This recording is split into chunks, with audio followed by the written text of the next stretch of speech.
Okay, let's try again. So we are live on YouTube. Be aware of this.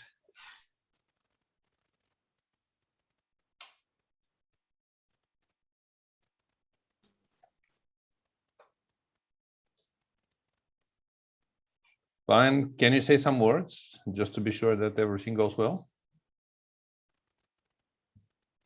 Unmute.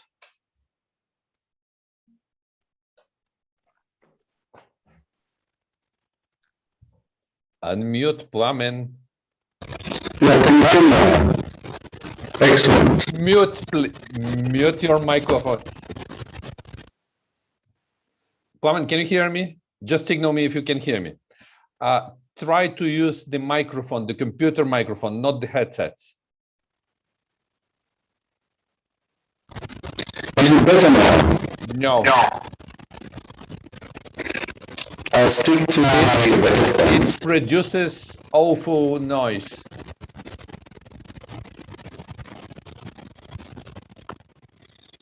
Is it better now? No. Better now? No. No point. There is a problem with your microphone, I believe. I'll speak shortly, so you will have to bear with me for a couple of minutes. Okay. So I'll invite now people to join. So I'm admitting all people. But Plamen, please mute your microphone. The noise is awful. Yes, thank you very much.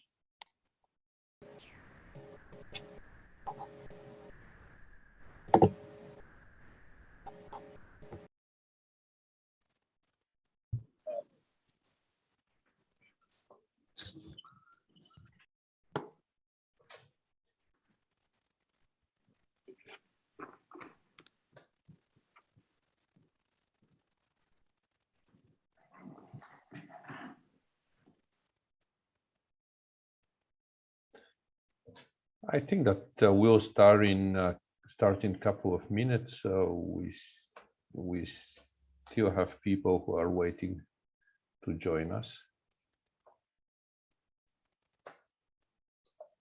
So may I ask to mute your microphone, and of course, when you take the floor, please unmute.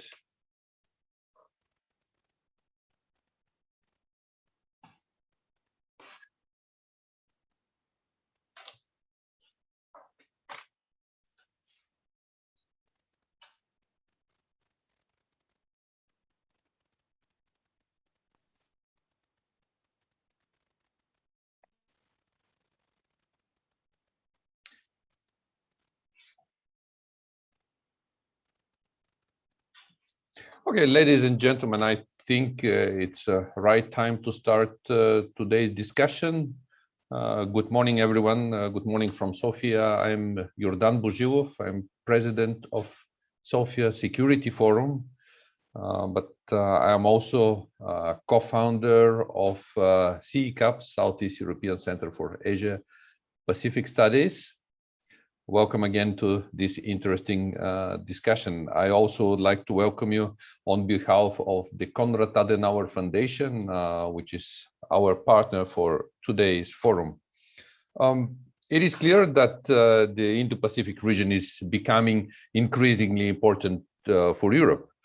And it is seen from the fact that Europe adopted this year an EU strategy toward the region and identified several priority areas. I think that it remains to see how this strategy will be implemented. This is my biggest concern, because we have an experience when the European Union adopts documents which unfortunately stays below the implementation stage. And my concern comes mainly from the fact that different European countries have different approaches, different interests to the region, different, of course, relations, and mainly different capacities to work with countries from the region.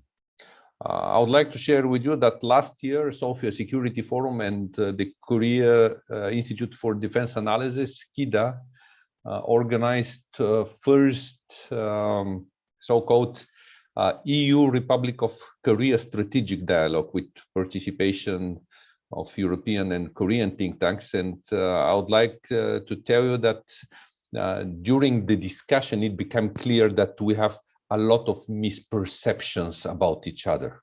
So it is important, I believe, to have more discussions like this one, which will help us understand better our approaches, our intention, and of course, to contribute to the practical realization of these intentions and programs and policies. So with this welcoming remarks, I would like to invite Plamen Tonchev, who is head of Asia Unit at the Institute of International Economic Relations in Athens, Greece, and also co-founder of CECAPS, for his welcoming remarks. Hope, Plamen, your microphone is working now better. Well, I hope so. You tell me what the sound looks like. Very good. First of all, let me tell you that I'm very happy to be here with you, with a stellar panel at an event which is one of the very first events of CECAPS. A couple of words about this new baby, which was born just last month. It's an ambitious project that aims to fill a gap in Bulgaria and other countries in Southeastern Europe in terms of knowledge and understanding of the Asia-Pacific, and also links between the two regions. Let me tell you that at the same time, we would also like to believe that we have our feet on the ground. We are fully aware of the magnitude of this endeavor. So we actively seek cooperation with other institutes and universities in Southeast Europe, and of course in the Asia-Pacific region. We want to join forces and contribute to a better understanding of the two regions. Many thanks to the co-founders of this new baby, Yordan Bozhilov of the Sofia Security Forum and Elena Atanasova, of course. I'm happy to see that all the culprits are together in this event. Many, many thanks to Mirela Petkova, who helped us put together this event. And let me also tell you that I'm very happy to see the female dominance in this particular panel. I'm happy to see some charming ladies that I happen to know very well, and also happen to know that they're brilliant scholars. So I'll be very happy to listen to this truly stellar panel. Thanks very much and good luck to the event.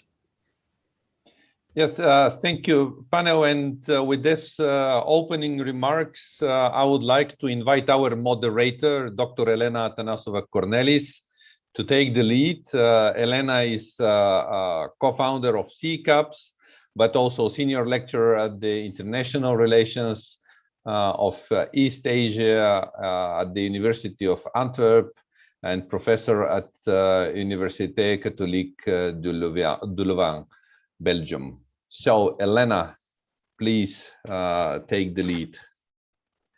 Okay, thank you so much. Welcome, good morning, also from Belgium. 1 hour back we are from Sofia. And still very great day here. We're expecting some sun, hopefully. Of course, Bulgaria, Eastern Europe generally do not have shortage of sun, but we we enjoy whenever we have a sunny day. And our sunny day obviously will start with that fantastic webinar that we will be discussing very important issues, obviously the EU in the Asia or Indo-Pacific, and whether or not the EU is likely to move beyond the very nice declarations that the EU is always very good at writing, as Yordan has pointed out, and really kind of deliver on the many objectives that the strategy points out. I would like to present our indeed fantastic panel. And first, of course, many thanks to Yordan, to Plamen for the collaboration in starting up our new initiative. Many thanks to Mirela as well. And we look forward, of course, to collaborating with all of you and many other institutions, organizations in the coming years, despite the COVID challenge, perhaps because of the COVID challenge that could be interpreted in different ways. Our first speaker this morning is my dear colleague here very close to me in Paris, and yet due to the COVID, we have not seen each other, I think, for more than 2 years already. Dr. Eva Peixova, who is a senior Japan fellow at the Free University of Brussels. So she's heading the Japan program, which was recently established in 2020. And she's also associated fellow at the Foundation of Strategic Research in France.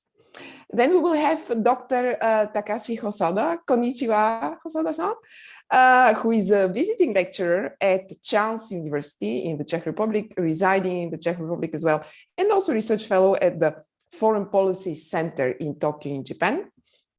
Then we have Dr. Janko Ortel, hello, who is the director of the Asia program, European Council on Foreign Relations.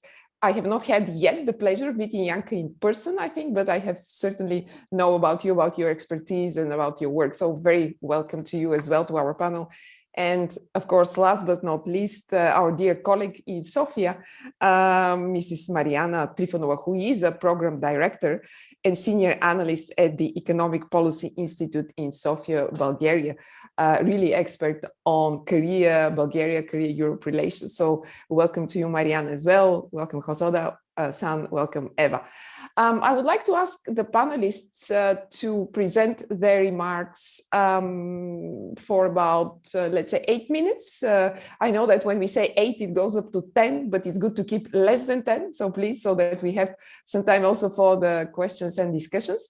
We will follow actually the order of your presentations, of your remarks will be the order indicated in the program. So we'll start with Eva, followed by Takashi, Janka, and then finally Mariana.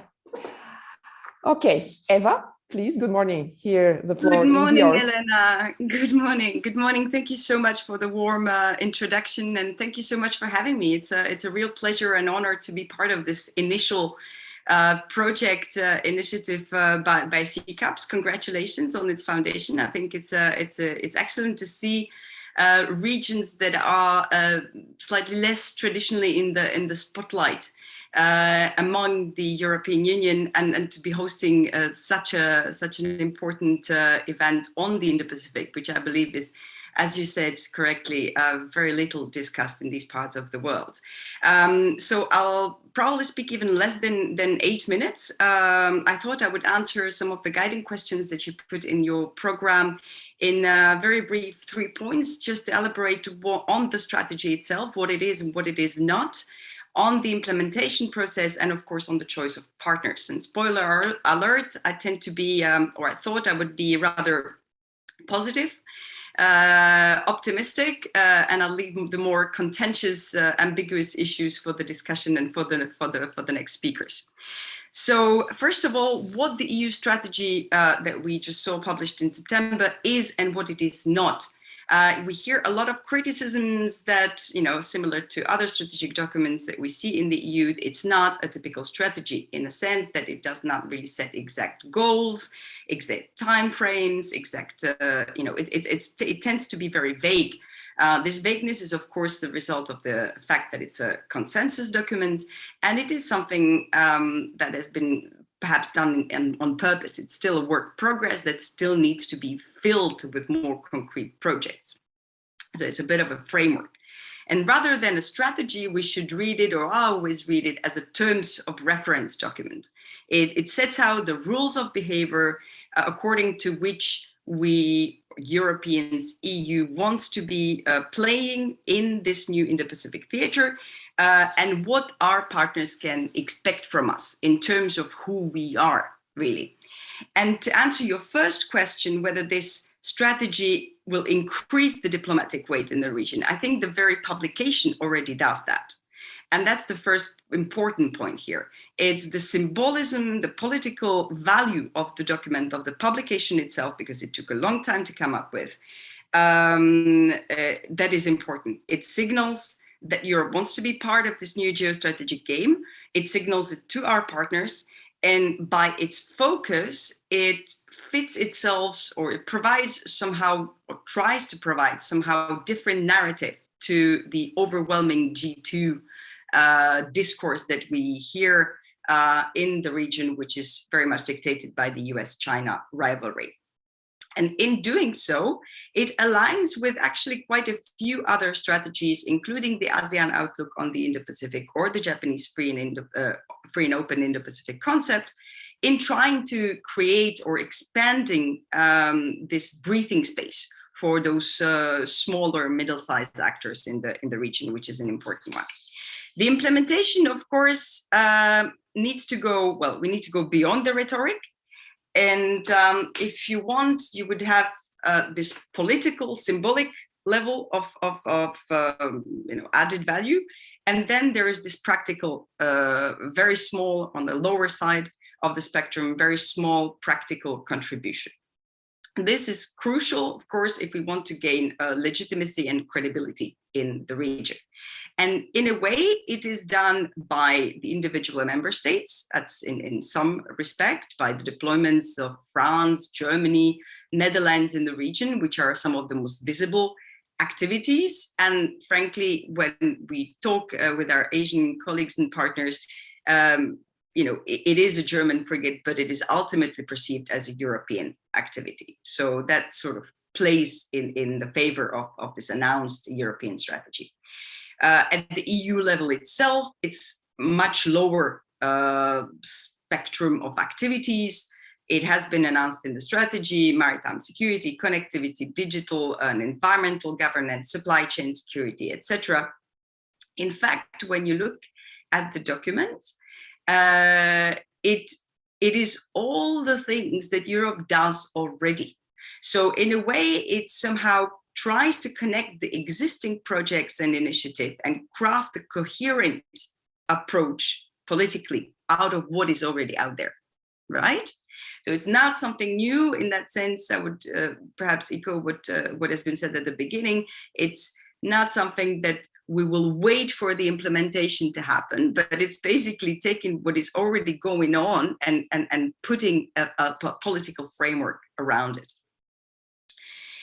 Of course, the choice of partners, and that's my last point, is absolutely crucial for that. It's a strategy for cooperation. So the partnerships, bilateral, multilaterals, are the pillars of the strategy.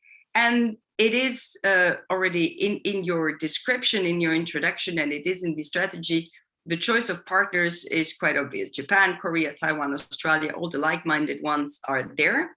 And if I may use my own experience with Japan, or use my Japan chair hat for a second, I can see how it helped actually to boost the bilateral partnership between EU and Japan. So you had the strategic partnership agreement, which was pretty much a wish list of things that we may want to be doing together.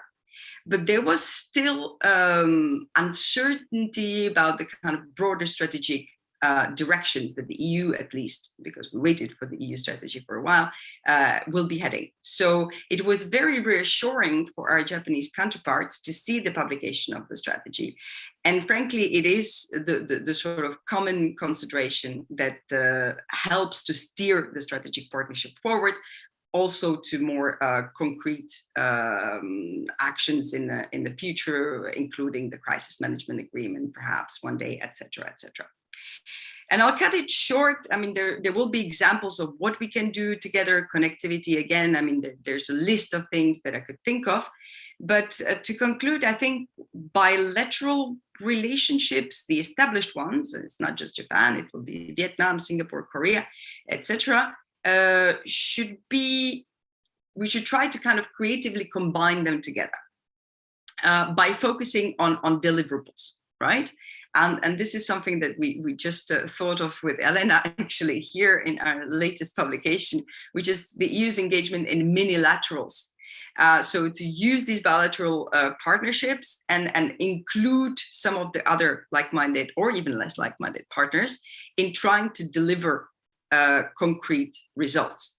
And it could be it could be joining, working with Quad on vaccine diplomacy, because clearly the alignment of interest is there. It could be setting up working groups on blue connectivity, on water management with the Mekong region, for instance, etc., etc. I mean, that's the beauty of the vagueness of the document, if you want, is that you really can turn it into this Christmas tree and put anything you want in any formation, flexible formations you like. And I'm looking forward to the discussion, because I know that this was quite broad. Many thanks, Eva, for the very comprehensive and yet short analysis. So at the same time, in those couple of minutes that you had, you actually managed really to look at the key aspects of the strategy to provide indeed the background for us, so that we can open up the door to the discussion. One thing probably, if we have time in the during the discussion, is to look at actually the obstacles probably that the EU may be obviously facing, right? So one thing is what you want to achieve, another thing is obviously which are the obstacles, obviously opportunities and constraints actually on the way of the EU, but then that may come a little bit later on in the discussion. And indeed the key aspects of inclusivity, partnerships, it's really amazing when you read actually the strategy to see the countries listed actually in specific regions. They're really specific regions indicated, and what the EU is essentially willing or aiming to achieve with regard to different regions, partners, issues. So quite I must say really impressive, well thought of document. Indeed, not really a strategy, as Eva says, in the sense as we would define or conceptualize as a strategy.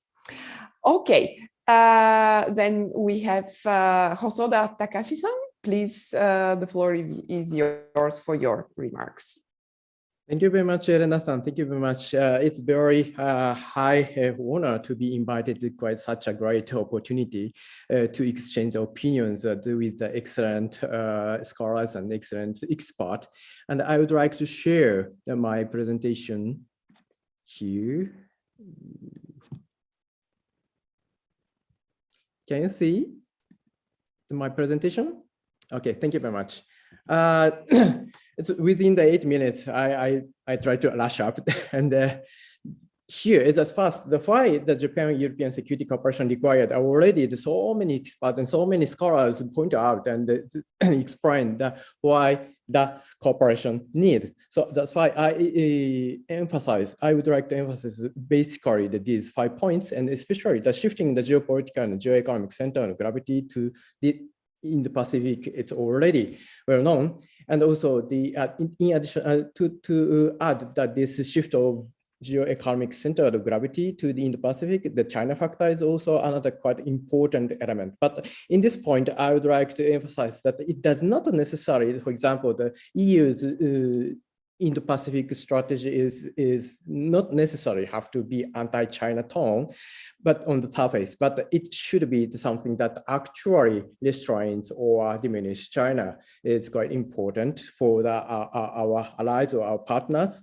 And also the increasing global challenges and threat beyond the distance, I mean the proximity to China, is also the quite a serious problems in environmental protection, not only environmental protection and terrorism and piracy, but also, for example, another new domain such as cyberspace and electromagnetic domain, and economic security is also quite important and important topic, right?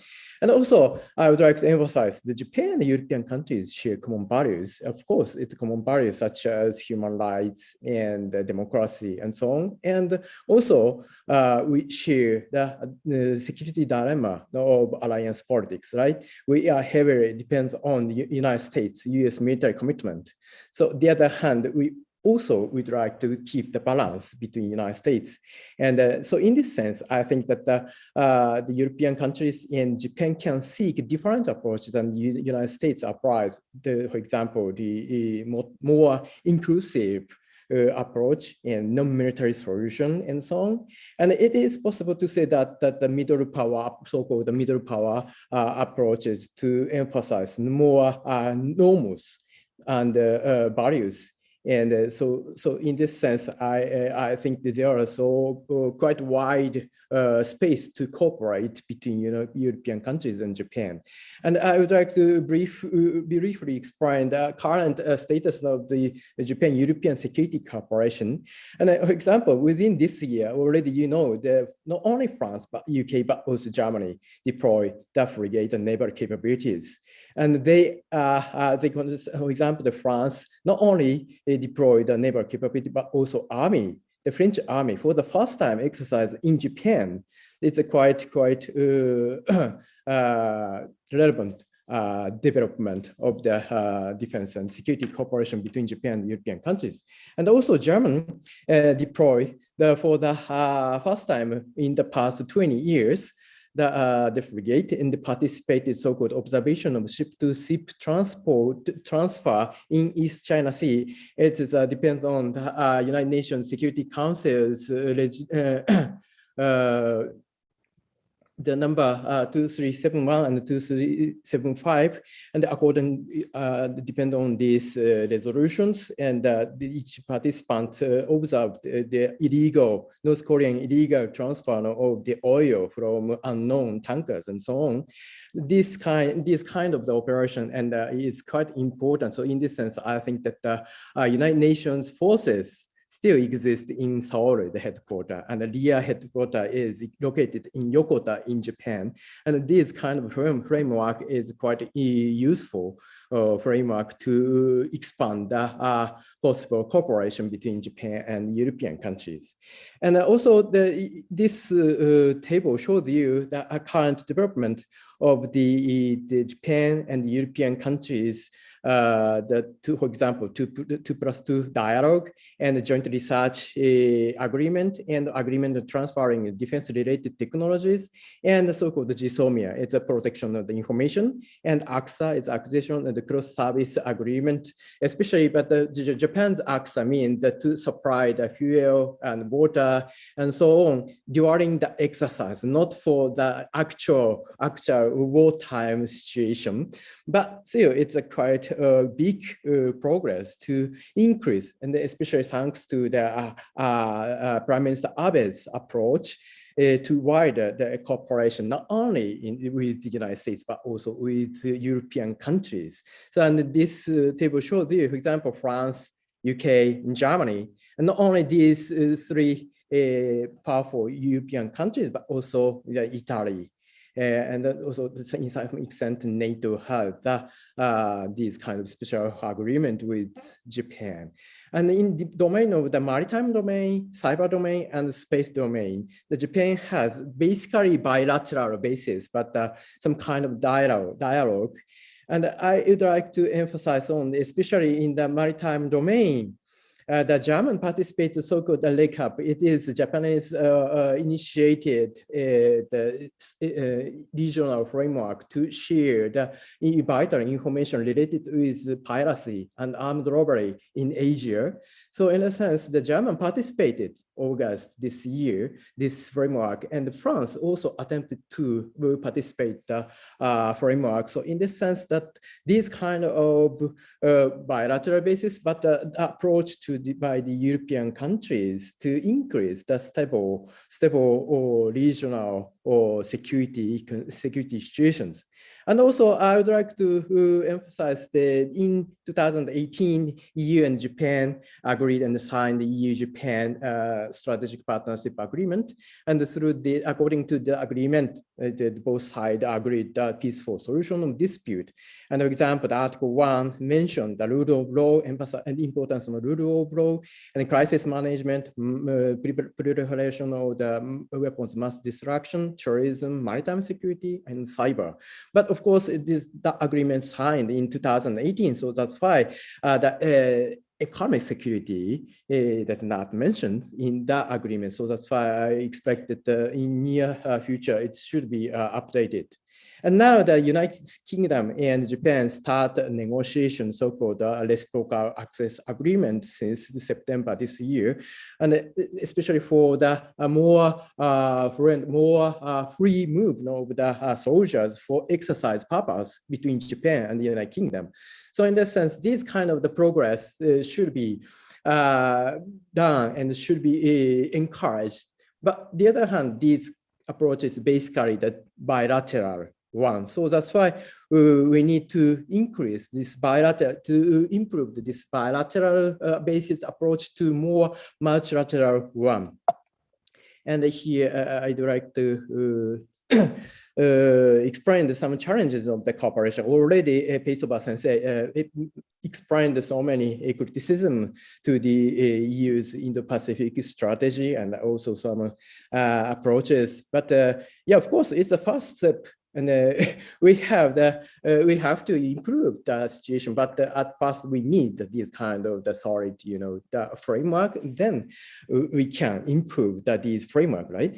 And but especially, I would like to emphasize the three important challenges. At first, the lack of the European military resources, infrastructure, and mechanism in the Indo-Pacific.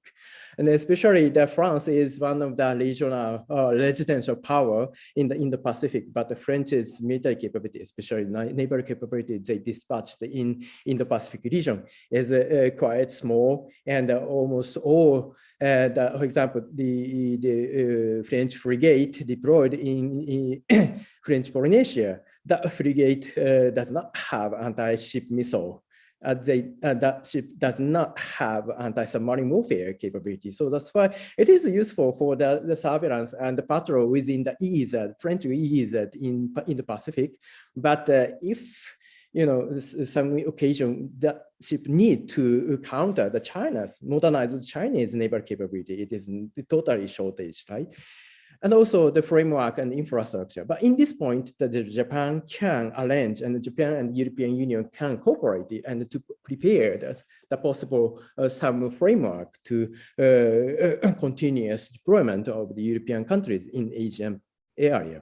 And also diversify the threat perception. The world defines, for example, the threat perception, the four elements of the important to shape the threat perception: total national power, offensive capability, and political intention, and proximity. Of course, the proximity to China is totally different from the standpoint of Japan and from the Europe. So in this sense, the understanding is totally different and it is natural. But on the other hand, for example, this image shows you that so many dimensions, that from diplomatic dimension, economic, psychological, and political, unconventional, and military images. And you can see that, for example, if you put pressure on China through diplomatic means, but it does not necessarily mean that the China will respond through diplomatic one, right? And it means that they put the Chinese, China increase more dissatisfaction, and they focus on to modernize and beefing up the military capability and to increase the, for example, the power demonstration and so on. And it's directly influenced the Japan's security and the Japan's defense. So in this sense, I think that we need to hear the more the regional voice and to exchange the opinions and the information very frequently and align a strategic goal among like-minded alignment partners. But of course, the like-minded alignment is not official alliance and they don't have that obligation. So in a sense, how to improve, how to make some kind of solid mechanism to cooperate among the like-minded partners is quite important. So thank you very much. Many thanks, Takashi-san, for the fantastic presentation. You actually looked the drivers, the developments, the challenges in such a short time. So I think there's a lot of food for thought indeed. And just to mention and to reiterate, Japan does remain and is one of the key partners to the European Union in the security area. That is the most developed, the most extensive partnership among the EU strategic partners in the Asia, Indo-Pacific region. The strategic partnership agreement, of course, in 2018 was some sort of formalization of something that had already existed for quite a long time. And indeed, the focus does remain largely on so-called non-traditional security areas, even though, of course, that's a point of debate in the sense that sometimes, depending on the issue area, it will be some sort of blurred, really, if there's a kind of a direct line between traditional and non-traditional. So it really much depends on the interpretation for different players. And the opportunities do remain. In fact, if you look, of course, at the EU's Indo-Pacific strategy, most of the issue areas that are mentioned actually fall within the scope of Japan-EU partnership. And there's really a lot of opportunity to work there bilaterally, as well as you pointed out, with like-minded partners. Of course, that remains a catchword, like-minded. Who is a like-minded? Well, that remains open to interpretation to a certain extent. Okay, many thanks. Janka, please, the floor is yours. Thank you very much, Elena, and I will attempt to add or complement this a little bit. The strong Japan showing that we've already had now with 3 people on the panel with a strong Japan background. I have a China background, so I come to these topics from a slightly different angle, obviously. And I had been joking that when I was asked why does Europe need to enhance its engagement in the region, in the Indo-Pacific region, I kept saying there are 2 reasons, and they're China and China. But I think that's probably not quite fair, because what we're actually seeing here is that the EU is precisely going beyond that initial attempt of saying, China has become a challenge that is now a challenge also for the European Union, and it is sort of desperately looking for a solution to this problem trying to find it outside of the kind of transatlantic or just transatlantic parameters, and trying to diversify its partners. And therefore the Indo-Pacific region is obviously of crucial importance. But the Indo-Pacific strategy, luckily, also is about more than that. It is about also understanding the potential of the region. And I think both Eva and Takashi have wonderfully kind of pointed that out already, how much growth potential is there, how crucial the region is for the green transformation, the digital transformation, for all of the key projects that the EU has set for itself. Kind of the success will be defined in a way in the Indo-Pacific region. Europe's prosperity will be decided there. So it is of utmost importance to get everyone on board and to find a good approach. Now, we have done a little exercise at ECFR. My fantastic colleagues Manisha Reuter and Frédéric Grain have attempted to kind of draw the picture of where Europe stands on these issues and come up with an ECFR scorecard around this that you can download also on our website. And the main takeaway was that the biggest problem we face with regard to the Indo-Pacific is not disunity among the European countries. And that's a rare finding. Usually that is the template answer to everything that is the problem is European disunity. We can't agree on this. In this case, it's indifference. And that's a new challenge to look at. The bad news around this is we need a lot of mobilization, and therefore your effort that you're doing in Southeast Europe now is a really welcome one. So at a time where Europe has seriously other problems as well, and I just look kind of towards the eastern border, I look at the watch and at 3 o'clock this afternoon, the German coalition treaty will be presented. So there's a lot of other things going on at the same time. So why should Bulgaria, Slovenia, Poland, even in some instances, Germany, care about what's going on in the Indo-Pacific? Why should one get so invested? Why is that so defining? And it's particularly true for all those countries that are in a less kind of strong economic relationship with the region. The good thing about this is, though, that there is no forceful opposition. And that's a kind of a scenario in which the Europeans can actually operate. So that means there's no opposition in the region to greater European engagement. European regional players would be quite happy to see a more active role, but there's also no forceful opposition within the EU. That means if a group of countries moves forward and kind of puts something on the table, it is actually able and likely to be able to generate support among that. And I think that's what we've seen around the Indo-Pacific strategy. And that's quite interesting, that France had this kind of strong impetus to move forward. The Dutch and the Germans went on board with it, and together, actually within a relatively short time frame. I mean, EU watches go by a different standard than other watches, and so I would say this was EU warp speed to come up with a joint strategy that everyone could sign up to. And I think that tells us something about how this process can work around these issues and how you can get other people on board. Now, what we're seeing over the next few months, I think, will be decisive. France has its very own approach. There is a risk that it is isolating itself. We saw that around the AUKUS debate. I do think we should discuss that probably in the conversation, whether how different European countries are perceiving the French approach.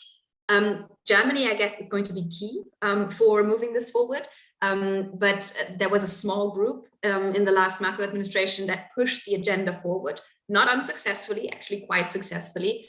But this is not enough for now. There was not enough buy-in from the Chancellery to move the needle in Europe. What we would need to do is really then Germany taking a much more active leadership role.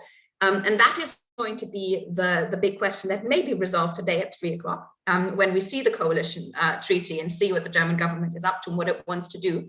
Because as I said earlier, for the Green Party, the green transformation is an absolute priority, and therefore partnerships in the Indo-Pacific region. For the FDP, the Liberal Party, the digitalization agenda is of absolute and utmost importance, and Europe is at risk of missing out on the most important region in terms of digitalization. Many of these issues will be decided in the Pacific theater. With the German G7 presidency coming, starting in January, a new government that wants to send signals and wants to kind of leave its mark, has a stronger and much more hawkish approach to China. Who knows? We might be in for a positive Indo-Pacific surprise made in Germany in the next few months. But we will see what happens there.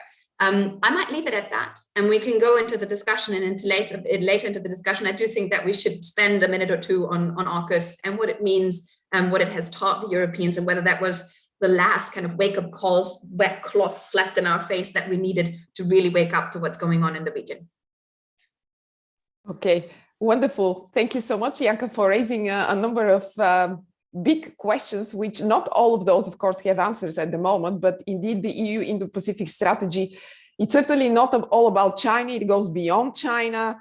It focuses on inclusivity, but China does remain very important. We all know that. So how do you include China and combine, with all your other partnerships that you wish to develop for us, for Europeans? Very many thanks as well for unpacking the intra-EU dynamics, in particular situation in Germany, where obviously very much following very closely that, and that will have major implications on how the EU will be engaging in the Indo-Pacific. One question probably I might be raising later on, if I'm allowed to perhaps abuse my role as a moderator, is where does Central Eastern Europe come into the whole EU engagement in the Indo-Pacific? What is it for us, so to speak? Are we somewhere? What role we will be playing as part obviously of the European Union, in particular Eastern Europeans and the Balkans? Where does that come? And final presentation we have by Mariana. Mariana will bring the important, actually, economic dynamics and also understand career as well into the picture and into the whole debate. Please, Mariana. Thank you, Elena. First of all, once again, congratulations for organizing this amazing event, and also for the start of CCAPS, because I was involved in some informal conversations when you were kind of preparing to launch this, and we've had many discussions concluding that indeed we need to have some kind of a community here in our parts of Europe that could boost the discussion on the region, because it's not much that is being talked of, as we've heard by the speakers before me. Indeed, the situation here is that very little is actually known on the EU strategy for engagement in the Indo-Pacific. Not many governmental players are actually stating a specific claim on this strategy, because the general perception is that Southeastern Europe or even Central and Eastern Europe perhaps has some more important issues to deal with, and then the Indo-Pacific kind of looks too far away, maybe too far removed from our reality, but in fact it is not. And I think in the following years we'll have a wake-up call and realize, hopefully sooner rather than later, then indeed we need to have a very clear idea where we stand when it comes to the region, what it means to us, and for the countries in Southeast Europe to actively engage with the decision making on EU level when it comes to these common European initiatives and approaches to the region. Now, as mentioned, I would try to focus a bit more on the economic aspects and also maybe focus a bit more on the role of South Korea, as we heard so much before about Japan and partially China. But before I start, maybe just some general observations on the strategy as a document. I completely agree that it follows in many ways the steps or the groundwork laid by previous documents. However, I would like to think of this document in comparison maybe with what others have done regarding the region. And obviously, it is quite clear that the European approach, the European vision for engagement with the Indo-Pacific is quite different from the one that the United States has put forward, because the European strategy is way broader, way more comprehensive. It does not focus solely on security. And this is a very important aspect, because the European Union is well aware of its limitations in the military domain, but obviously wants to play its strengths by the virtue of the size of its market. And this has always been the tool that the European Union embraces. Now, the question here is, would that be enough?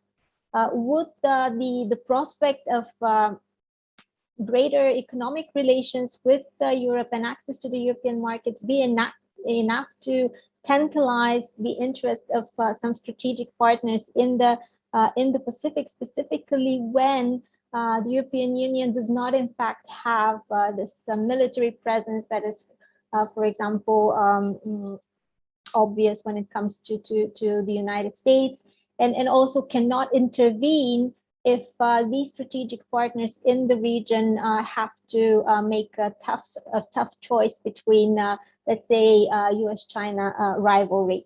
But nevertheless, the definition of the Indo-Pacific region that is put in the strategy is way broader than what we see in other documents by partners, both from within and outside of the region. And it really showcases the different approach of the European Union, an approach that seeks to secure its value chains, the flow of goods to Europe and vice versa. And so we see that the region in our European vision expands even to the shores of Africa. Now, I would focus more probably on sustainability and inclusivity, and inclusive prosperity, the green transition, the digital governance, and the connectivity aspects of the strategy, because they closely relate to economic implications. As we are aware of the fact that this region, the Indo-Pacific, makes for 70% basically of global trade and around 60% of foreign investment flows, it is very clear that the European Union had to step up and come up with its own strategy document. And I'm happy that it is not a typical strategy document, in the sense that indeed it provides multiple opportunities, both for bilateral, regional, or multilateral approach to issues. However, as cautiously optimistic as I am about the very existence of the document, I have to agree that there are many challenges when it comes to the implementation. For example, one of the always the strongest points when it comes to EU's policy has been the opportunity and to negotiate trade agreements with partners in the region, bilateral trade agreements, or hopefully in the future we might see negotiations for EU-ASEAN trade agreement, and as a sense of bringing those partners on EU side. However, now we see that in this strategy, this is combined with the efforts for Europe to come up as the global leader, in a sense, in the fight towards climate change mitigation. And as great as it sounds, it is a challenge both on the continent, but also when it comes to our relations with partners, because I see, for example, with these trade agreements, we are giving the carrot. However, we also put very, very strict limitations. We would put forward our vision for a sustainable green transition that is sometimes very difficult for our partners in the Indo-Pacific region to immediately adopt, because it is requiring a dramatic change in the way their economies function. I connect this to the idea of Europe's strategic autonomy, something that has been put forward recently. And I think it's still, the burden lies on behalf of the European Union to better explain to our partners in the Indo-Pacific what this means in the minds of the European leaders, but also what it means for our partners in the Indo-Pacific, because for many of them, it still reads as a veiled form of protectionism. It reads as Europe saying that would maybe move away production bases from these countries in the Indo-Pacific and bring them closer to home. And this, by the way, is one area where I think the discussion could become important for the countries in Central and Eastern Europe, and get them more engaged on the topic, because Central and Eastern Europe has been kind of pinpointed as the potential landscape for this nearshoring of strategic industries and sectors that might have to move away from the Asia value chain and be relocated to Europe. So this is something the European Union has to make sure to engage in an honest and constructive dialogue with all our partners in that region in order to avoid negative repercussions on Europe's image with those partners. A clear example, and this is how I transition to the role of South Korea as a strategic partner, which is currently EU's 8th largest export market, and on the other hand, Europe is Korea's 3rd largest trade partner. This is a country that boasts probably the most comprehensive strategic partnership framework with the EU. It has always been, in a way for me, the litmus of how European engagement with East Asian and Indo-Pacific partners could go, because they were the first to sign the deep and comprehensive FTA back in 2011, provisionally applied, and then officially entered into force into 2016. They had the agreement also on peacekeeping mission cooperation. They had the more soft cultural and people-to-people exchange agreement. So they've always been a relatively easy partner for Europe to communicate and negotiate with. It is also a partner who supports our vision of a multilateral rules-based international order. It is probably one of the most interested partners in terms of reforming the WTO, something that Europe still stands behind, and something that will be a huge challenge. However, a problem that I see coming in our relations with a partner like that, who's generally believed to be very, very close in terms of values and interests, is that although we have the great economic partnership, we have also the challenge of Korea being one of the most affected trade partners of the European Union should the carbon border adjustment mechanism enter into force. As maybe you're well aware, in July this year, the European Commission set forward this proposal that would lead to some additional taxation on third-party imports into the EU of certain groups of products. And in the case of South Korea, the iron and steel industry would be heavily affected. And although some discussions have been placed, it is still the sense of South Korea is that maybe not enough has been done. The concerns of the Korean industries have not been heard by the European Commission.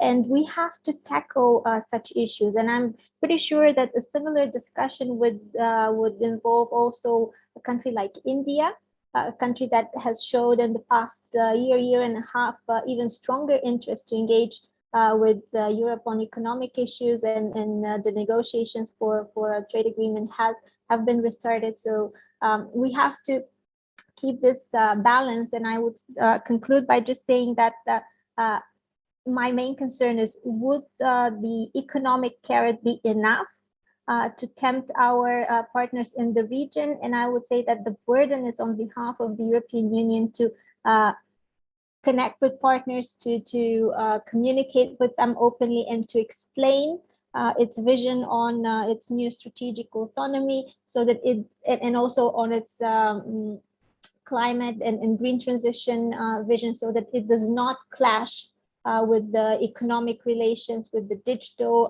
and connectivity paradigm, and would help us to move forward with the document. Again, I also conclude by saying that indeed internal development here in the EU would probably affect the implementation of the strategy.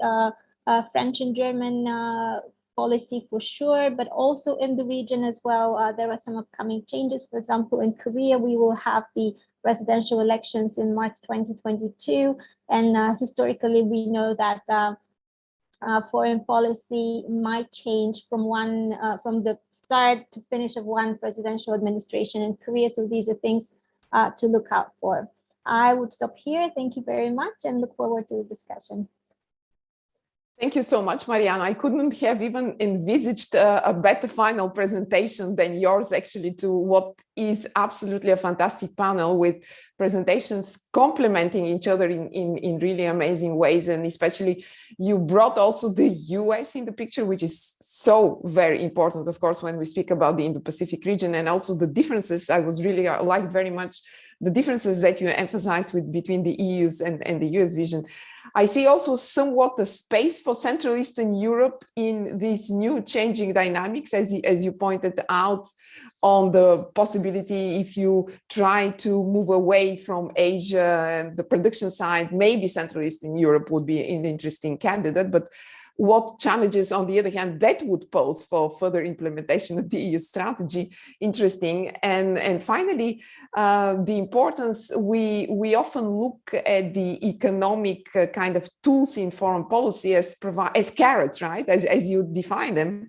But the question is how sweet carrots are, depending obviously on the shifting dynamics. And at the same time, that economics certainly can also present certain challenges. Very interesting. So the two sides of the coin, so to speak.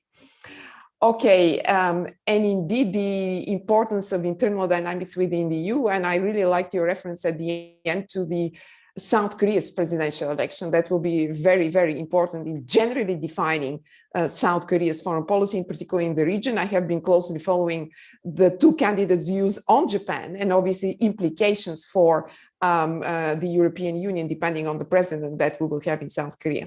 Fantastic. Now we open the floor to questions, comments from our audience. If anyone wishes to ask a question, you can virtually raise your hand, or alternatively, you can put it in the chat. That's also, I think, a possibility, and I will be happy to communicate to the panelists. Or if there are no immediate ones, maybe Plamen can jump in. Yes, thank you. First of all, very interesting points raised by all the panelists, and I've taken a lot of notes already. One of the key questions that bothers me, and I suppose it's a key question that is being raised one way or another, is how to strike a delicate balance between the sweet carrots and the sticks. I mean, one of the 7 key areas in the EU Indo-Pacific strategy is about the security of supply chains. And I am taking note of what Janka said, that perhaps Europe's prosperity is to be determined in the Indo-Pacific. Indeed, supply chains are strategically important. The question is convincing like-minded partners, as Mariana said, that, all right, these requirements are in your best interest as well. It's not just a form of veiled protectionism. I mean, this is definitely necessary. But at the same time, one may have to consider the security aspect, the hardcore security aspect Europe's presence in the Indo-Pacific. Hence, the presence of frigates, and all those military assets, even though a military presence, of course, is limited. And we are not resident power in the Indo-Pacific, with the exception of France, of course. So, I mean, how to strike this delicate balance between the sticks and the carrots? That's basically my question. I don't know whom I should address it to, because all the panelists have a view on this, and they all more or less touched upon this issue one way or another. Thank you. Maybe each panelist will be happy to respond to your question, Plamen, so we can follow the order of presentation. So starting with Eva, then Takashi-san, Janke, and then Mariana. Brief response to Plamen's question. Thank you, Elena. And in fact, actually, if you don't mind, I would just also react a little bit to what has been said by the previous speakers, because I think it fits well within the balance between sticks and carrots question as well. I was generally actually quite surprised by the positive tone of this panel. Surprised with Janka's presentation, especially because I think that if we discuss the challenges, if one of the worst news that we have is that European countries are indifferent, then frankly, we're pretty well off. Since you already asked about the role of Southeastern Europe or other member states, I remember some of the wake-up calls back in 2015 actually started in the Balkans and in Central Eastern Europe. And I'm referring to the Belt and Road Initiative and the kind of first revelations of or first doubts that we had of the Chinese investments and transparency, etc. I mean, these were the regions, Western Balkans, Central Europe, that China was focusing on most. And this really helped to bridge some of the indifference. I mean, if today all these member states actually support the initiative and the European engagement in the region, it's precisely because they're not so indifferent and because they realized that the threat was there. Another issue was the first scandals around the Huawei espionage capacity, for instance. So these were some of the wake-up calls that really drove us together. On the no opposition, what we tend to forget, and I really appreciated the CFR report, what we tend to forget is one thing is public opinion, and the other very quite powerful actually driver in the EU system is the European Parliament. And the European Parliament has been extremely active. We can see it in the latest visit to Taiwan, for instance, in trying to promote those interests. So although there is an indifference at some point, according to some statistics and whatever, I think actually the bilan is overwhelmingly actually positive. And the strength, and I'm getting back to the carrots, and I really appreciate Mariana's presentation. I think the strengths and the carrots that we have is not just the market, although it's arguably the greatest one, of course. But there are things such as, and it may seem a little bit too postmodern, but the regulatory power that the EU has. And the sheer even diplomatic weight that we have in the UN and other multilateral organizations. The regulatory power, yes, in environmental affairs, in digital, but also in the kind of what I call the next frontiers, the future areas. Be it space, be it Arctic, be it the deep sea management, for instance, all the things that we are that are about to be decided, and where, let's face it, China is already trying to play very heavily, and that have not been codified yet. I mean, this is the sort of areas where Europe can be a player and needs to be a player, not just because it does it well, but because also it has the diplomatic quantity, needed, the majority needed in the UN system. So how sweet the carrot? In a way, I think the strategy and the reasonably humble tone that we set in the strategy, we never say that we are going to deploy our non-existing army into the region. I think the tone is quite reasonable. It's realistic. It's what we can do with what we have. So the carrots may not be the sweetest ones and may not be the most orange ones, but comparing to those of others, they may at least not be poisoned. So that's probably a good news. And I think that that's something that, at least if you talk to Japan, Southeast Asian countries, or even India, is quite well understood. And frankly, on the sticks, we don't have that many sticks, except for sanctions, of course. I mean, that's the stick that for now we have waived in a few cases and is still there. But I think it's this sense of stability and rationality that that many of Asian countries are eager to see in this kind of new, I hate to call it the Cold War, but this new jungle mentality that has been swaying across the Indo-Pacific. So it's this reliability, carrots, yes, not so sweet, but always there, and of bio quality, if you want.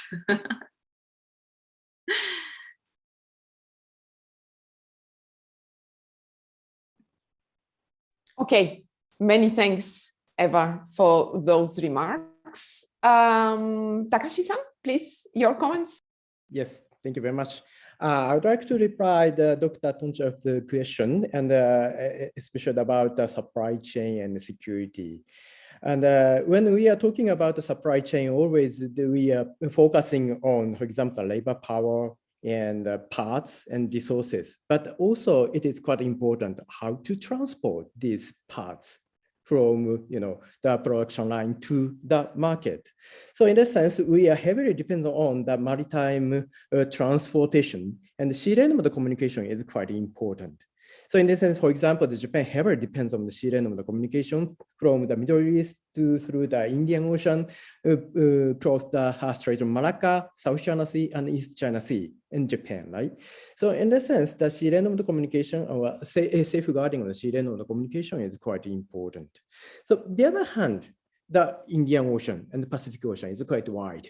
And Japan's maritime self-defense force capability is quite limited. So in that sense, that cooperation between European countries and Japan need and then required. But it does not mean automatically the Japan request European countries to deploy their naval capability to East China Sea or Pacific Ocean. It is just my idea, but it is possible to share and demarcate, for example, to observe the sea lane of the communication. For example, the European countries can deploy the Western Indian Ocean to observe and to watch what happens and to share the information with Japan. It is one of the idea to share. And from the European side, I think that the Western Indian Ocean is already some kind of active area, right? And also from Middle East, that already France initiated naval capability deployed. So in this sense, it is possible to cooperate, and especially to watch and to safeguard this sea lane communication. The maritime domain awareness is quite important and vital.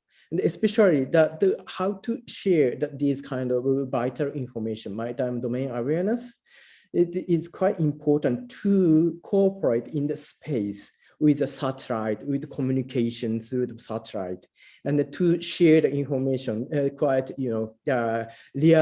real-time sharing. So in the sense, as far as I know, already France has a strong intention to share these kind of information with Japan and to cooperate with Japan's Coast Guard authority. So in a sense, it is one of the chance or opportunity how to European countries and Japan can cooperate. And it is, of course, it is very clear that for European countries, except United Kingdom, it is not possible to deploy continuously deploy the frigate or naval capability in South China Sea and East China Sea. But on the other hand, I already mentioned that another idea to improve the European visible presence in East China Sea or Pacific is to utilize, I already told you, the United Nations Force, this framework already through this framework, for example, Canada, Australia, and New Zealand came to the Okinawa, and they conduct the operation, continuous operation to observation of the ship-to-ship transfer, illegal ship-to-ship transfer by North Korea in East China Sea. It's a totally illegal framework of the United Nations. And it is possible to utilize, yeah, of course, it first looks, it's a full observation of illegal, North Korea's illegal action, but to keeping the continuous presence in Europe, especially by Europe, in Okinawa is quite important presence, I think. So thank you very much. Okay, many thanks, Takashi-san. Yanka, please. First of all, I think it is really important to point out that when we are talking about those in European member states who are kind of engaged on Indo-Pacific affairs, etc., that in most of the member states, and I would venture as far as, except for France, all of the member states, these are very small elites that we're talking about. These are very small groups of people that we're talking about that are pushing these agendas forward within government, within parliament, even at the EU level. It is a small group. These groups have been outsizedly active, and that has been very good, and that has been very positive for the outcome that we've seen.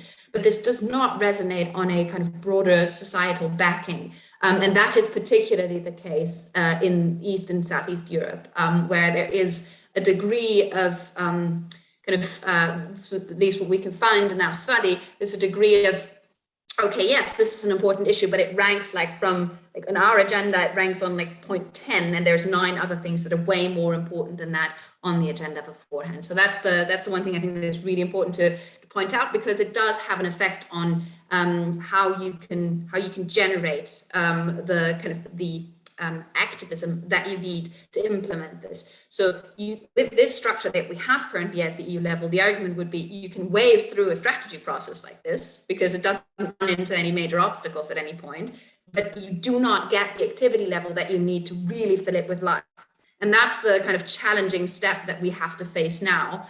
And that is going to be a huge issue. And I think the second big issue around that is at the Brussels level, this is still happening in isolation, all of the different strategy approaches that we're taking at the moment. And that has to stop, because the only way to do this is to connect the Global Gateway, the Indo-Pacific Strategy, the Green Deal. They all have to work in not just next to each other and not kind of against each other. That's already like, that's step number 1. We're not even talking about that, but they have to work hand in hand and be thought of in an integrated fashion. And if you then look at, let me just give you one example. Renewable energy financing in the Indo-Pacific, in small island states, where you then look and say, okay, we have the European Investment Bank, calls itself the Climate Bank, is supposed to, around the Green Deal, is supposed to kind of foster this investment. And then you ask, well, how much money do you have for these projects then for the next year? And they're like, well, not really any, because in the next MFF, we haven't really, Africa was our priority. So these are the problems that we're facing still, where we need to make sure that all of the different aspects that we're looking at are also sustainably financed, are kind of thought of in an integrated fashion, and are thought through the different prisms that the EU has set itself as priorities, and then find the member state backing to actually move this over the line. Because the biggest challenge that, for example, with Global Gateway, we've seen over the last couple of years, where it was still called the EU's connectivity approach, is if the member states do not push it forward, it is not going to move. It did not basically survive the change between the Juncker Commission and the von der Leyen Commission. It just didn't get into a zone where it was supposed to be beyond the declarations that were made at the end of the Juncker Commission. So I think we need to just kind of make sure that the member states put the necessary emphasis on this. And the last point I would like to make is on the kind of sticks and carrots question. The region is open for us, and like very broadly speaking, the region is interested in European engagement, but it's not waiting for us. And I think that was what AUKUS was really all about as well, and why it was such an important wake-up call as well, saying all of the countries in the region are going to make their choices based on their threat assessment, based on their kind of economic assessment, and they're going to be very much evaluating a European offer that is on the table, but it's going to be evaluated against other offers that are there, and they are going to be evaluated against their effectiveness in tackling their own needs.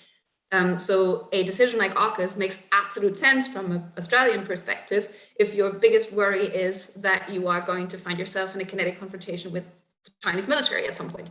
But we have to, in Europe, I think, internalize more what are the actual threat perceptions, what is the hierarchy of the challenges that are being faced in the region, which is very different from state to state. And how can we integrate ourselves in that? We have to make more offers. We are very dependent on the developments in the region, but the region is happy to move forward without us. Whether that is good for it or not, I think is an important question. But I think we have to make sure that we don't remain an afterthought in a lot of these conversations that are taking place.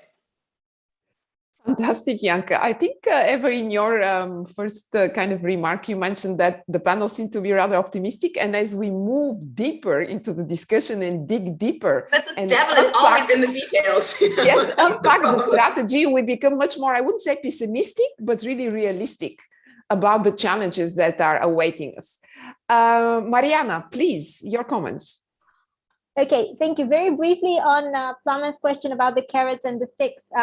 Well, as I mentioned, for me, the solution would probably be indeed to not only rely on Europe's attraction as a huge market, but also I agree with Eva completely that we should also utilize the regulatory experience and know-how that the European Union has, because in its sense, EU is a small multilateral incubator for policy making, and this is something that we could transfer and export on a global scale. So even if I go back to the example of a challenge that I mentioned in the relations between the European Union and Korea, for example, when it comes to the prospective carbon tax on iron and steel coming from South Korea, even in situations like this, where the EU's climate policy might present challenges to our partners in the Indo-Pacific,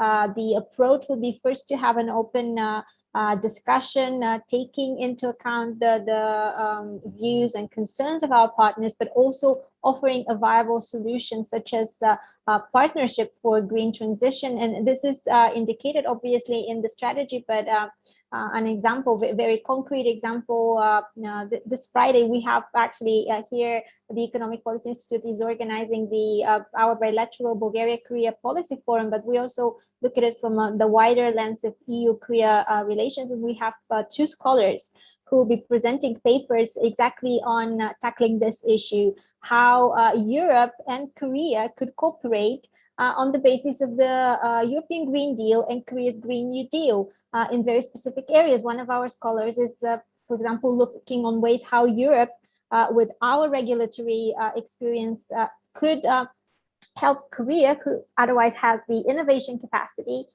to implement a more efficient offshore renewable energy strategy. And this is the way forward. This is a balance between the carrots and the sticks. And maybe just briefly, I see the question about the AUKUS agreement. For me, it was, of course, very unfortunate that the timing of the AUKUS agreement coincided with the release of the European strategy, but it is a sign, not so much that we are missing in our communication with the partners in the region, but also that it is virtually impossible for the European Union to make a huge difference in the Indo-Pacific region if we do not at least communicate with our transatlantic partners, because yes, we know France is very assertive in its idea for a common foreign and security policy of the EU, and we'll take the presidency early next year, but we have to make sure we communicate with the Biden administration to make sure that even in areas such as this, where in theory the European Union and the United States should have similar interests and values, that we do not cross each other out and we do not complicate relations, and that Europe does not remain outside of the conversation. Thank you. Okay, thank you. Many thanks, Mariana, to actually indeed addressing also the points of the really strengths of the European Union by giving South Korea actually an excellent example with regard to the green transition issues.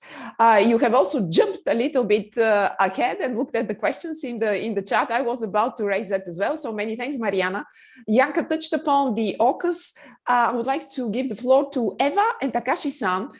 Please to also give your thoughts on the AUKUS and in relation to the EU's Indo-Pacific strategy. And then we have another question, which I would like the panelists to respond to, while I'm very much aware that Takashi-san will have to leave sharply at 10:30 because of another event in which he is participating. Eva, please, followed by Takashi-san. Thank you, Elena. On AUKUS, I pretty much agree with Mariana. I mean, we should keep in mind that ultimately our interests are same, and not to step on each other's toes, but besides the initial pretty much emotional reaction that we have seen in Europe at the beginning, I think Europeans, as many actors, ultimately understand the long-term drivers, the motivations behind the deal. When you look at each of the three actors, I mean, you see what the thinking was about, and of course, we can criticize the form, but on such an issue, the question is how easy it would be, actually, even if the Europeans or anyone would be consulted before, how easy is to explain such a decision, you know, even if it would have been announced beforehand.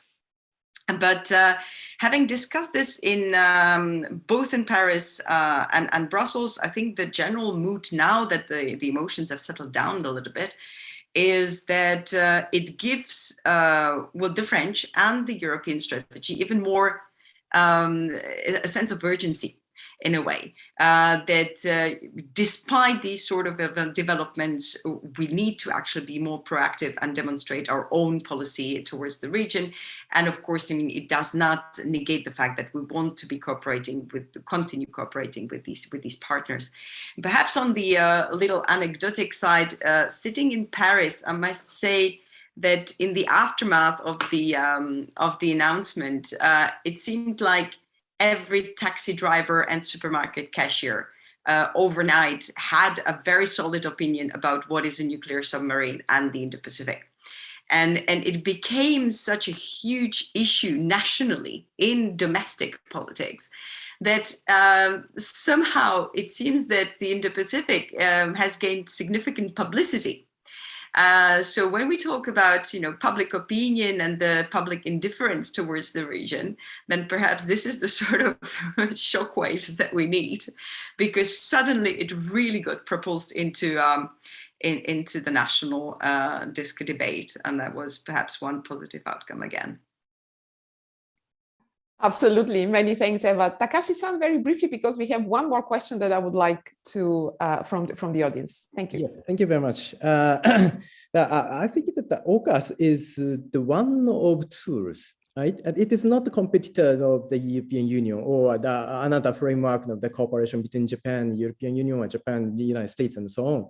And in this sense, I think that the AUKUS is more, you know, Biden administration's initiative to increase the regional defense cooperation. So in the sense that, yeah, of course, already Pesova-san mentioned that the nuclear attack submarine is one of the topic, but another topic is that Australia also introduced the cruise missiles for frigates and for land deployment. And basically it is that I would like to emphasize on that U.S. perception, the erosion of the U.S. military presence in Western Pacific, and also increasing the China's military conventional and strategic military presence in South China Sea and the Western Pacific increasing. So that's why this year, United States, U.S. Indo-Pacific Commander announced the Pacific Defense Initiative. And the main focus is how to protect Guam. So in a sense, how to protect Guam and how to protect and how to contribute, make Australia contribute, make United Kingdom contribute to achieve this protection is quite important. So in this sense, that their strategic vision is a little bit different from Japanese side, and European Union. But on the other hand, Japan also deepened the not only bilateral security and defense cooperation with Australia, but Japan, Australia, United States also has been increasing and deepening the security and defense cooperation. In this sense, it is just one of the tools, I think. Thank you. Many thanks, Takashi-san. It's one of the new minilaterals, by the way, that are emerging in the region where we see a number of those. And by definition, of course, there's a lot of overlapping in issues and partners, and they do not actually exclude each other. I have one more question by Mr. Oberetsov, and I would like, Mr. Oberetsov, please, would you like to turn your video for us? Sorry, I would first like to know if my voice is coming and you can hear me. We hear you, but it is actually not extremely well. If you could speak louder, please. I would have to speak louder. So is my voice coming now? It is a little bit better. Yes, thank you. Okay, because I had some connection problems and I would not choose to turn on my camera because it would interfere with the connection. Okay. Make it worse. So first of all, thank you very much for inviting me to this very interesting forum. I have a lot of comments because I have been a director for Asia at the Foreign Office for quite some time. And I have participated in a lot of events. But now I would like to concentrate on two sets of questions. One is how to raise the enthusiasm in Southeast Europe about this initiative, which is being developed, as some of the panelists mentioned, on a hasty manner. So it was not very well realized and understood here in Southeastern Europe and also in Bulgaria. There was, of course, no opposition, but also not quite a big enthusiasm. And Southeast Europe would like to see the European Union acting like a soft power rather than focusing on maritime equations, strategic warfare, and military strategies. So one issue is that more issues like European Union acting as a soft power and talking about connectivity, including maritime connectivity, about supply chains, as were elaborated at large by Mariana. So this is the way that I think Southeast Europe might be attracted to this initiative. Also, Eva mentioned the Mekong Basin, and I would like to remind you that within the ASEM, we have been participating in so-called Danube-Mekong cooperation with a number of seminars taking place in both Southeast Asia and Southeast Europe. We would also like to see how this initiative correlates with some other initiatives developed by the European Union, as for instance, the strategic concept for connectivity with Asia that was developed and adopted about 4 or 5 years ago. And then there is another set of issues. When we are talking about the Indo-Pacific, we should also involve the whole aquatoria of the Indian Ocean. And if we do so, we have to involve other partners, not only partners like Japan, Australia, ASEAN, South Korea, and India, as were mentioned by some of the panelists, but also to focus on the countries bordering the Arab Sea, the Arab Peninsula, the Persian Gulf, and last but not least, the whole east coast of Africa. And have in mind that if we involve the whole aquatoria of the Indian Ocean, that would make the region almost a neighbor to the European Union just over the Suez Canal. So these are my comments, and I would like some of the panelists to take the floor and comment on them as well. Thank you very much. Yes, thank you very much, Mr. Ovetsov. I would like to ask if, because I understand that both Janka and Takashi-san will have to leave us, would you like briefly final remark, if you have time, in response, and then I will give the floor to Eva and Mariana to conclude the discussion after you leave. I'm sorry about that. Maybe just 2 sentences on how to incentivize Southeastern European buy-in into the strategy. I think what the bigger member states, particularly Germany, has failed to do so far is really underline what's in it for the rest of Europe. The German approach to many of these things has been so far that it's been very focused on its own economic interests, its own diversification agenda, its own industrial agenda. And then I think kind of drawing the bigger picture of what are benefits that can come from this engagement on the security front, on the green development front, on the competitiveness front, on the trade front. I think it's important to underscore where exactly are the areas where countries can come in and where kind of their national champions can come in and where they can benefit economically from engaging with the region and where they can benefit diplomatically from engaging with the region in a broader European context. And I do think that Europeanizing many of the so far existing German and French approaches would be a big step forward of securing that buy-in that you need so that it doesn't seem like, well, the EU seems to have an EU Indo-Pacific approach, but actually Germany and France are getting the benefits and the rest is really kind of left outside. Okay, thank you so much, Janka. I understand that you have to leave, and many a big thank you for your participation, and we look forward to see you hopefully very soon. Have a nice day. Bye-bye. Takashi-san, before you leave. Yes, very briefly, thank you to the question from Mr. Ovetsov. I would like to explain this very simply, how to increase the intention and interest of the Southeast European countries to the Indo-Pacific. For example, one of the idea is make to your own Indo-Pacific guidelines, right? For example, as far as I know, that the Czech government now prepared the Czech version of the Indo-Pacific guidelines.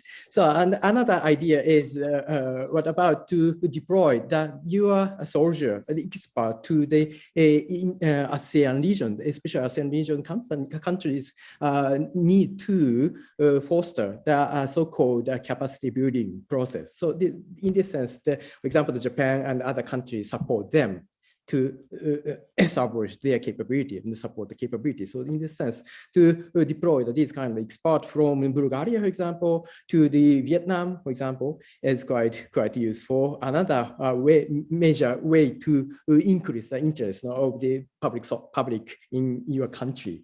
And also another idea is to make Japan-EU framework, but this bilateral framework should make more multilateral. So in this sense, Japan, EU, and ASEAN, that we need to involve ASEAN in this framework and the cooperation.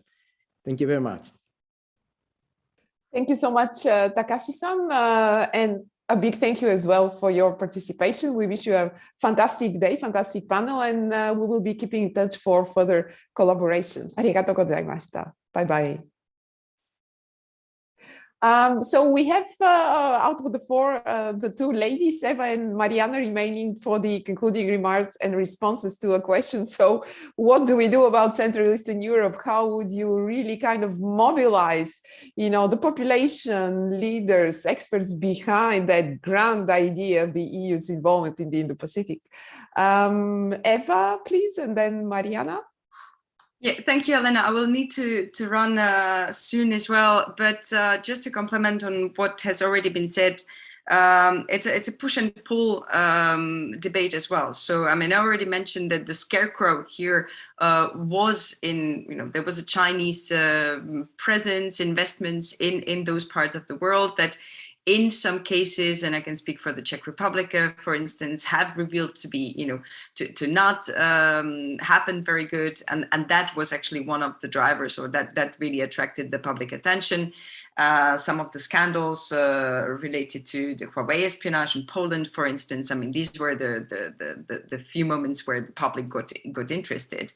But another approach, and that's something that I know the Japanese government has been looking at, is to deploy more seriously, or to be more present in Central Eastern Europe. So opening initiatives that would raise an awareness, university programs, chairs that actually debate the Indo-Pacific, so that you don't only basically have the Chinese presence, which is either a positive or a negative one, but really to deploy more soft power and diplomatic tools from other Asian countries that kind of would perhaps counterweight, counterpoise, or provide a different perspective on the Indo-Pacific, and basically just to steer the debate and just to steer the interests, right?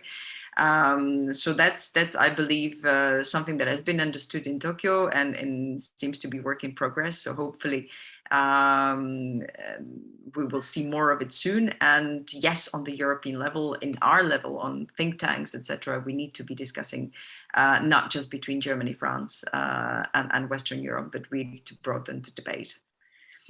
Thank you so much. Indeed, soft power, and in particular education, the younger generation. The younger generation is the future. We need to educate the younger generation to bring the two regions closer together. So fantastic.